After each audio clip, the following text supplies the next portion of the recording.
Assalamualaikum warahmatullahi wabarakatuh. Pemirsa Khilafah Nus yang dirahmati oleh Allah. Jumpa lagi dengan program kesayangan kita, yakni Kabar Petang. Pada hari ini kita akan membahas tema-tema terkini dengan narasumber yang kredibel tentu saja dari sudut pandang Islam. Inilah Kabar Petang selengkapnya.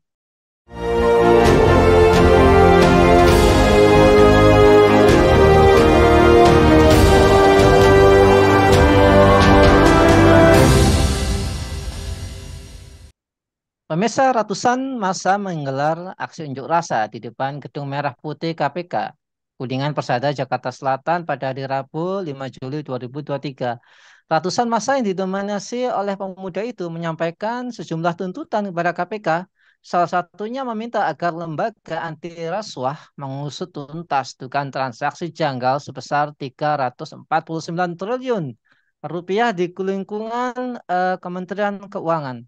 Terlihat dari spanduk yang mereka bawa memperlihatkan foto Menteri Keuangan, yakni Sri Mulyani Indrawati telah diedit dengan gigi taring Dracula. Dalam spanduk itu tertulis, kemana uang pajak rakyat, bongkar, dana gelap 349 triliun.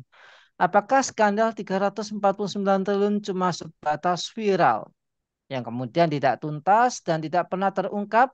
Apakah kasus ini tak akan tuntas karena adanya kultur bersekongkol antara para pejabat untuk menghentikan kasus-kasus besar? Lantas bagaimana cara menyelesaikannya? Untuk membahasnya kami terhubung dengan pengamat kebijakan publik yakni Bung Rian. Assalamualaikum Bung Rian. Waalaikumsalam warahmatullahi wabarakatuh. Alhamdulillah, gimana sehat Bung ya? Alhamdulillah sehat Masya dan tetap Allah. semangat ya, Mas Iya, Nanang. Bung Rian kirim haram saya di Masjidil Aqsa ini. Baik, Bung. Apakah Ya, kasus transaksi janggal di Kemenku senilai 340 triliun yang sempat heboh itu ya, hmm, yang kemudian diungkap oleh Menko Polhukam Mahfud MD akan berakhir terang dan tuntas, Bung? Kira-kira seperti apa? Silakan, baik. Bung Rian. Terima kasih. Bismillahirrahmanirrahim. Assalamualaikum warahmatullahi wabarakatuh. Waalaikumsalam. Alhamdulillahirabbil alamin. Wassalatu wassalamu ala asrofil anbiya wal mursalin wa ala alihi wa sahbihi ajma'in. Amma ba'd.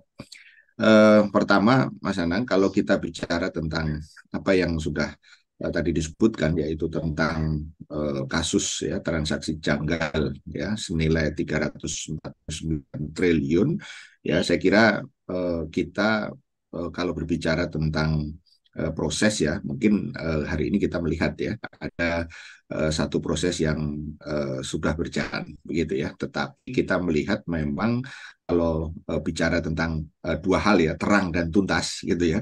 Nah, kita melihat terangnya itu justru malah kita tidak melihat ada semakin terang. Kenapa? Karena kita lihat hari ini walaupun sudah dibentuk apa namanya tim khusus gitu ya untuk apa namanya menuntaskan kasus ini, kita tidak melihat adanya apa yang kita sebut dengan progres gitu ya, sehingga kita bisa memahami kenapa kemudian ada tuntutan dari elemen-elemen masyarakat ya, sehingga kemudian kasus ini diharapkan akan terang. Dan yang kedua adalah kalau kita bicara tentang tuntas, nah ini yang saya kira kita masih kelihatannya harus bersabar gitu ya. Dalam konteks bersabar adalah apakah akan terjadi satu apa namanya ketuntasan. Kita belajar dari banyak kasus yang ada, apalagi ini nilainya sangat luar biasa ya, 349 triliun.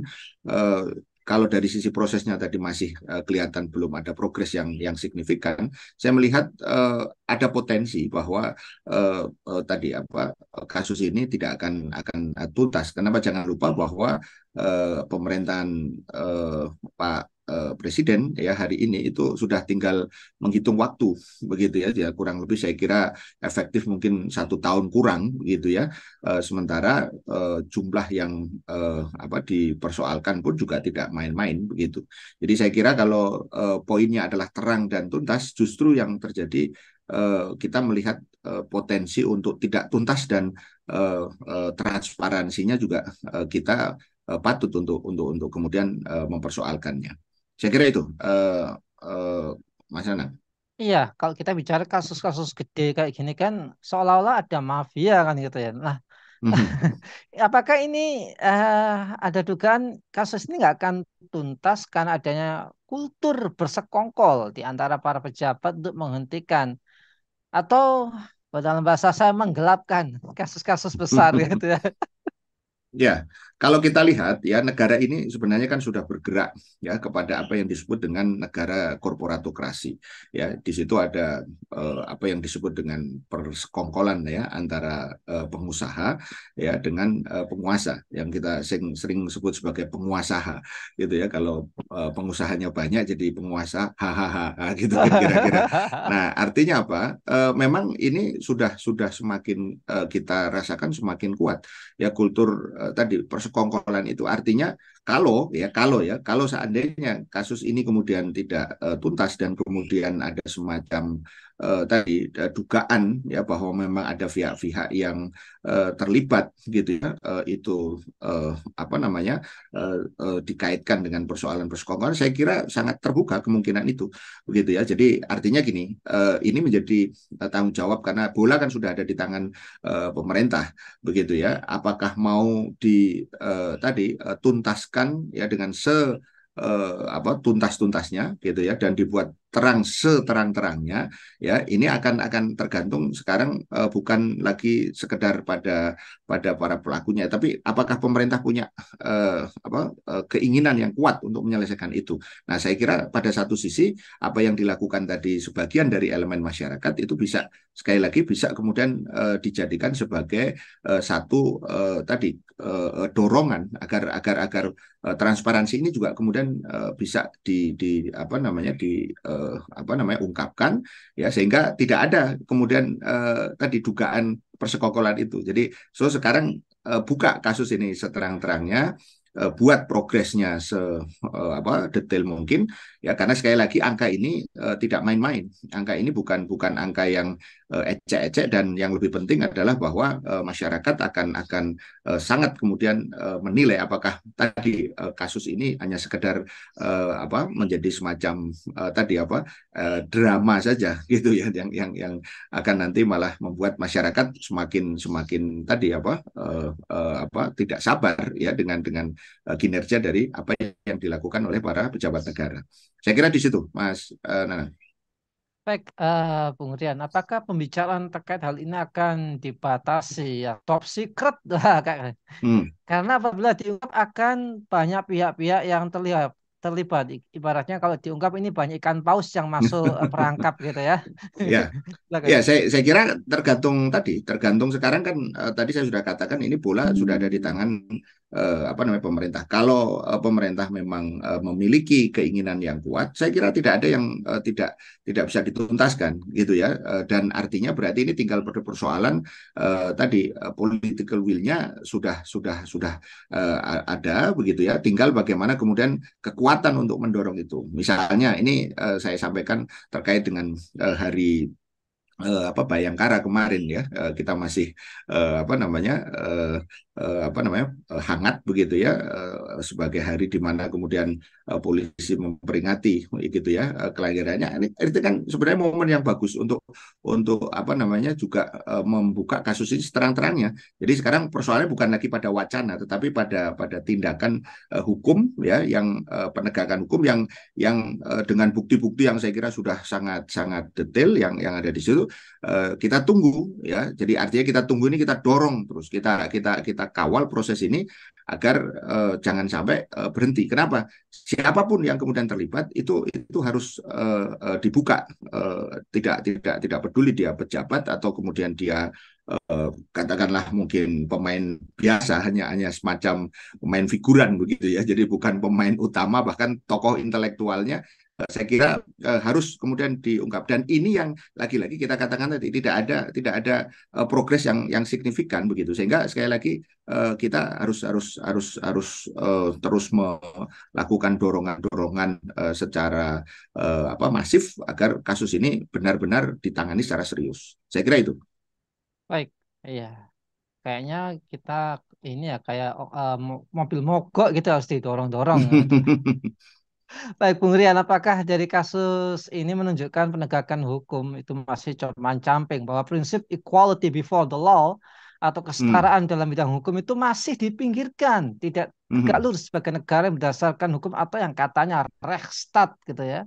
Nah, Ya, kalau kita bicara negara hukum, mestinya kita apa namanya tidak boleh ada keraguan sedikit pun. Artinya apa yang disebut sebagai equality before the law, semua orang berarti sama di depan hukum. Artinya begini, selama dia kemudian apa namanya tidak terbukti, maka dia tentu tidak akan eh, apa namanya mendapatkan perlakuan yang istilahnya tidak adil. Tetapi kalau dia terbukti, ya jangan juga ragu-ragu gitu ya untuk kemudian melakukan satu apa namanya tindakan hukum yang tadi yang istilahnya benar-benar tuntas begitu ya. Jadi jangan tebang pilih gitu ya. Jadi mana yang kira-kira aman itu kemudian apa namanya istilahnya di apa istilahnya itu ya harus diamankan begitu kan, mana yang harus diambil ya, itu kemudian harus diambil. Artinya begini, saya ingin melihat bahwa ini semakin menunjukkan kepada kita bahwa uh, kalau dugaan ini terus apa namanya tidak dibuktikan dalam pengertian tidak ada penuntasan tadi itu, saya khawatir memang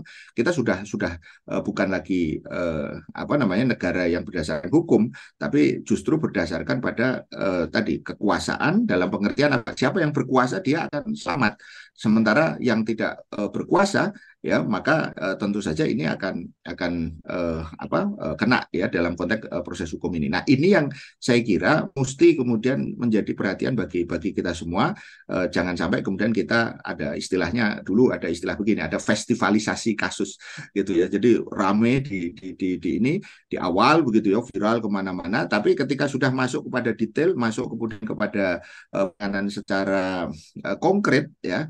Tadi karena terkait dengan berbagai pihak-pihak ya itu akan malah apa, berhenti bahkan mogok gitu kan yang ada di situ. Yang lebih celaka lagi kalau memang sengaja dimogokkan gitu ya. Ini yang saya kira kita mesti apa menjadikan momen ini, saya kira momen apa namanya kasus ini jangan sampai kemudian teralihkan dengan isu-isu yang lain, dan kita dorong agar para tadi penegak hukum itu segera melakukan tindakan-tindakan yang terukur gitu ya. Jadi kalau meminjam bahasanya polisi ya harus presisi presisi. gitu. Jadi jangan jangan jangan sampai hanya sekedar slogan, tetapi sementara kemudian nanti justru yang terjadi malah transaksional gitu ya. Artinya yang kemudian apa punya kekuasaan justru selamat, sementara yang tidak ya malah kemudian dibabat. Nah, saya kira hukum tidak begitu ya. Kalau kita bicara negara hukum ya siapapun yang bersalah harus diproses begitu ya. Jangan menjadi tumpul ya, menjadi apa kendor gitu ya kalau kemudian menghadapi yang atas begitu ya. Tapi kalau nanti sudah bicara ke rakyat kecil, wah itu luar biasa ininya apa namanya istilahnya apa tekanannya begitu kira-kira. Saya kira itu Mas Anang. Ya, jadi jangan kasih kendor, ibaratnya gitu ya. Nah, Ya. gini Bung, apakah berlama-lamanya, berlarut-larutnya alias bulannya proses penegakan hukum terhadap transaksi mencurigakan itu menunjukkan bahwa soliditas di kabinet sekarang ini itu rapuh, ya. Kabinet Joko Widodo, Ma'ruf Amin. Apakah pemerintah selalu apa terlalu berisik kayak kayak bintang film berisik dan tidak bertindak nyata untuk menyelamatkan uang negara ya. Ya. Seperti itu, Bung. Ya, saya kira ini kan sebenarnya tahun terakhir ya daripada pemerintahan apa namanya Presiden Jokowi gitu ya. Artinya 2024 nanti sekitar bulan Oktober dia kan satu tahun ke depan itu dia sudah akan selesai. Nah, saya melihat memang ada semacam apa ketidakseriusan kalau kalau menurut saya untuk menyelesaikan kasus-kasus yang besar. Karena apa? Karena pada sisi yang lain juga banyak kasus-kasus yang tadi malah justru terkesan bahwa pemerintah itu sekarang sedang kemudian berusaha semacam apa yang disebut dengan menyelamatkan diri sendiri gitu ya dengan berbagai kasus. Maksudnya setelah nanti dia tidak menjabat maka dia aman begitu kira-kira. Nah, ini yang saya kira justru nanti tidak boleh kemudian terjadi karena apa? Justru kita berpikir optimis 1 tahun ini manfaatkan gitu ya agar kemudian nanti benar-benar memberikan semacam legacy gitu ya terutama untuk pemberantasan korupsi karena apa yang dikatakan di awal-awal 2019 dulu ketika kampanye periode kedua Presiden kan mengatakan akan saya pimpin sendiri langsung, gitu ya untuk pemberantasan korupsi. Nah sekarang kalau kalau kita melihat satu kasus ini dan kasus ini bukan main-main sebenarnya, walaupun banyak pihak ada yang mengatakan itu sebenarnya masih masih ada yang lebih besar. Oke, tapi kemudian yang lebih penting adalah serius nggak untuk kemudian menyelesaikan itu. Ya, nah yang kedua saya kira tahun terakhir ini harus kemudian dijadikan apa namanya pembuktian bahwa pemerintah ini memang benar-benar berpihak kepada rakyat atau tidak. Karena kalau tidak, ya apa yang kemudian disampaikan oleh baginda Rasulullah SAW, begitu ya, bahwa beliau mengatakan kalau kemudian para pejabat ya yang sudah diangkat ya oleh negara itu kemudian dia melakukan apa kecurangan gitu ya Rasulullah SAW sampai kemudian mengingatkan dia tidak akan kemudian mencium bau surga coba naudzubillah summa naudzubillah gitu ya bau surga saja tidak begitu ya artinya apa sekarang kita hadapkan fakta ini apakah mereka apa namanya mau kemudian masuk surga atau tidak gitu ya tentu semuanya akan mengatakan pengen masuk surga nah buktikan itu dengan keseriusan untuk menuntaskan ya setuntas-tuntasnya gitu dan mengungkap kasus ini seterang-terangnya sehingga kemudian apa tidak ada ya dusta ya di antara Ya, kita entah. ya kita ini kan kemudian pemerintah yang sudah diberikan kekuasaan ingat bahwa Anda itu diberikan kekuasaan oleh rakyat bukan Anda sok kuasa sehingga kemudian bisa memainkan kasus-kasus ini hanya untuk demi kepentingan keselamatan segelintir pihak begitu ya yang harus kemudian saya kira diingatkan adalah bahwa justru keberpihakan mereka kepada rakyat ini dibuktikan dan saya kira Islam sudah mencontohkan itu sehingga jangan sampai kemudian Anda terlena ya karena apa? Karena waktu Anda sudah tinggal sebentar lagi sehingga sekali Anda terlena maka ingat konsekuensinya tidak hanya sekedar di dunia tetapi juga kemudian di akhirat. Saya kira itu Mas Nana. Baik, ya. Jangan terlena karena nanti konsekuensinya di akhirat. Ini harusnya jadi moto para para pemimpin negeri ini kan gitu ya. Nah, Ya. cuma sayangnya ya ideologinya bukan Islam sih, tapi ideologinya ini demokrasi, maaf kapitalisme yang berbalut demokrasi. Baik, kita doakan semoga kasus ini cepat selesai dan ya kita doakan agar para penguasa kita diberikan hidayah oleh Allah supaya bisa memilih Islam sebagai landasan untuk memimpin negeri ini. Terima kasih Bung Rian atas Ya. kesempatannya dan para pemirsa demikianlah bincang-bincang kita dengan Bung Rian dalam program Kebar Petang kita pada kesempatan sore hari ini. Semoga kita bisa mendapatkan banyak manfaat darinya. Jangan lupa untuk like, comment, subscribe, dan share sebanyak-banyaknya. Semoga menjadi kebaikan bagi kita dan keluarga kita di dunia maupun di akhirat nanti. Saya Nana Setiawan undur diri. Sampai jumpa di lain kesempatan dan Assalamualaikum warahmatullahi wabarakatuh. Waalaikumsalam.